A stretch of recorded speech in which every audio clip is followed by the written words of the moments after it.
একটা মেয়ে মরার পরেও সেফ নাই রে ভাই হল একটা মারা যাওয়া মেল লাগিয়া এই মানুষ নামের জানুয়ারে এমন কাজ করছে আপনারা ফুল ভিডিও দেখলে বুঝতে পারবা।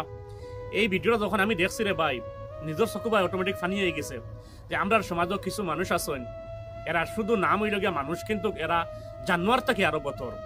আজকে এমন একটা ঘটনা আমি আপনাদের সামনে তুলিয়া ধরার চেষ্টা করবো। এই ঘটনাটা হয়েছে গিয়া বাংলাদেশ।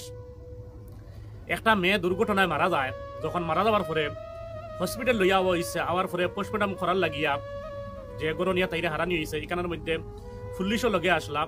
রাত্রে 10টা বাজে গেছে, 10টা বাজার কারণে এই মেয়েটার পোস্টমর্টম করা হয়েছে না। এই মেয়েটারে জেলা রাখা লাগে, প্যাকিং করিয়া এই মেয়েটারে রাখা হয়েছে এই যে জায়গার মধ্যে পোস্টমর্টম করা হয় এই জায়গার মধ্যে রাখা হয়েছে। তো এখানের মধ্যে পুলিশও লগে আসলাম, এই মেয়েটার গার্জেনও লগে আসলাম। যখন মেয়েটারে রাখিয়া সারা গেছেন গিয়া এই পোস্টমর্টমের যে গোরটা আছে থালা মারিয়া গেছেন গিয়া চাবি হসপিটালের যে ইনচার্জ আছে তার কাছে চাবি দিয়া গেছেন গিয়া। এখানের মধ্যে যে 3-4টা ছেলে কাজ করুন তারাও এখানেও আসলা প্যাকিং করিয়া এই মরা মেয়েটারে রাখিয়া তারাও গেছেন গিয়া। তো সারা যাওয়ার পরে একটা ছেলে এখানের মধ্যে তার ছবি লাগাইল আছে, তার মুখ থেকে আপনারা শুনিলেন কিছু কথা। আমি আপনার পরে বাঙ্গি আপনার কইমু, তার মুখের কিছু কথা আপনারা শুনিলেন। সবকিছু কাম শেষ করিয়া কাপড় সাপড় লাইরে ধুয়া বাইরে গেছিলাম না।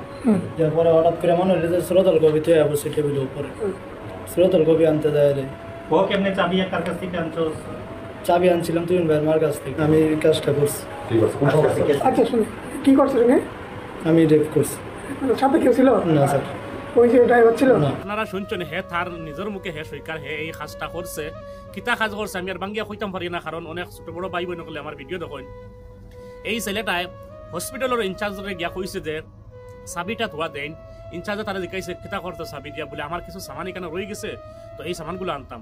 তখন এই ছেলেটারে চাবি দেবো হয়েছে, চাবি লইয়া গিয়া এই ছেলেটায় এই মরা মেয়েটার লাগিয়া তার যেটা করবার হে করছে, করিয়া হে বারোইয়া আই গেছে। আওয়ার পরে তার কিছু মানে ডকুমেন্টস এই জায়গার মধ্যে পড়ে গেছে।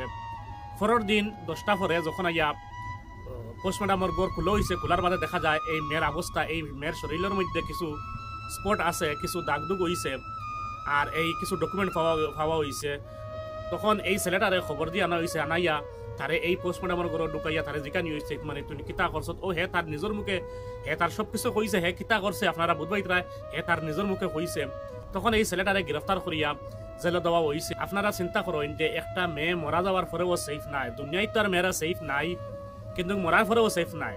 এই দুনিয়াতে কিছু মানুষ নামের জানোয়ার আছেন, তার মধ্যে এই ছেলেটা একজন। একবারও কি তার দিলের মধ্যে ডর আইল না, আল্লাহর ডর আইল না, মরার বয় লাগলো না যে খানো কিতা করে।